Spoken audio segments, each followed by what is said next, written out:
Welcome to Arshini date kitchen. இன்றைக்கி என் ஒய்ஃபோட அம்மா வந்திருக்காங்க, என்னோடய மாமியார் வந்திருக்காங்க. அவங்கக்கிட்ட நான் போலியும் ஹம்டின்னு சொல்லி ஒரு கிரேவி ஒன்று அதையும் எப்படி செய்கிறீங்கன்னு சொல்லி கேட்டிருந்தேன். இன்றைக்கி அவங்க பண்ணுறாங்க. எப்படி பண்ணுறாங்கன்னு பார்க்கலாம் வாங்க. 1/2 கிலோ கோதுமாவை வச்சு இந்த போலி செய்கிறாங்க. அது எப்படி செய்யலாம் பார்க்கலாம் வாங்க.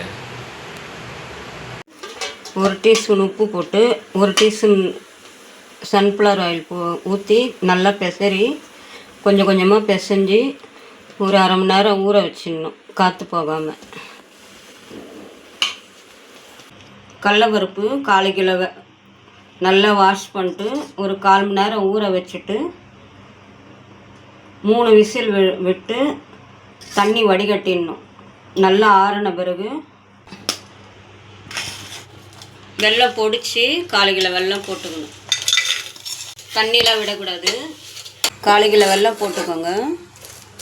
அடிகனமான பாத்திரம் வச்சு 1/4 கிலோ வெல்லம் பொடிச்சு போட்டுக்கோங்க. வெல்லம் கொஞ்சம் கரையணும் ஓரளவு. இந்த ஸ்டேஜில் கடலப்பருப்பை நம்ம போட்டுக்கணும். தண்ணி துளி கூட இருக்கக்கூடாது.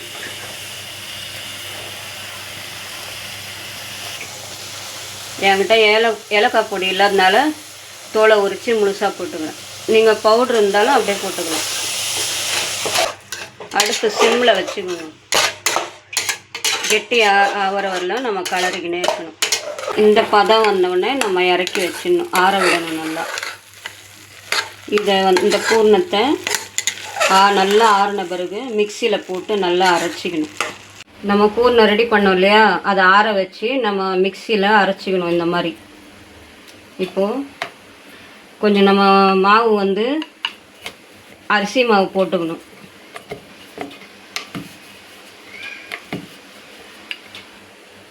நம்ம திரட்டுறதுக்கு அரிசி மாவு போட்டுக்கணும்.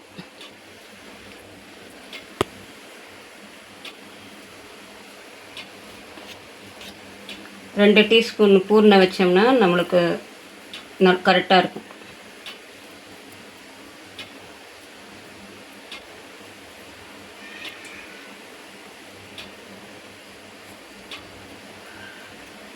தினமும் சுருட்டிட்டு மேல் மாவு போட்டு கொஞ்சம் பொறுமையாக இதை செய்யணும். அப்படி இல்லைன்னா அந்த பூர்ணம் வெளியே வந்துடும்.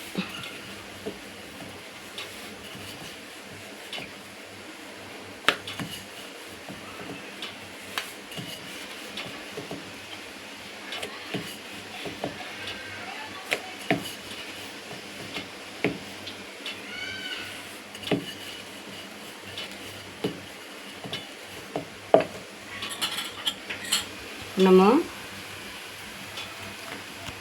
தோசைக்கல் ஆன் பண்ணி இதை திரட்டணும் இல்லையா, இதை போட்டுடணும். முதல்ல நம்ம எண்ணெய் விடக்கூடாது.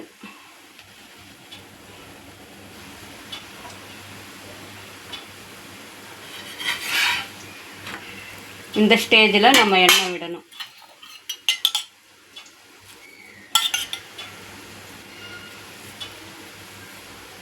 நம்மக்கிட்ட நெய் இருந்தாலும் நெய் விட்டுக்கலாம், எண்ணெயும் விடலாம். சிலருக்கு நெய் பிடிக்காது, அதனால எண்ணெய் விட்டுக்கலாம்.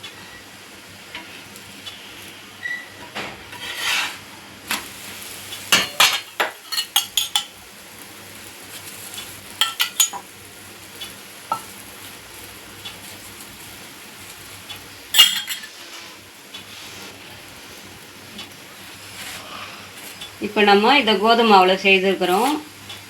நம்ம விருப்பப்பட்டால் மைதா மாவுலேயே செய்துக்கலாம். இதே மெத்தடில் இந்த பக்குவத்தில் நம்ம எடுத்துடலாம். இப்போ நம்ம பட்டர் ஷீட்டில் போட்டு வச்சுக்கலாம். போலி ரெடி ஆயிடுச்சு. அம்டி கிரேவி அடுத்த வீடியோவில் பார்க்கலாம்.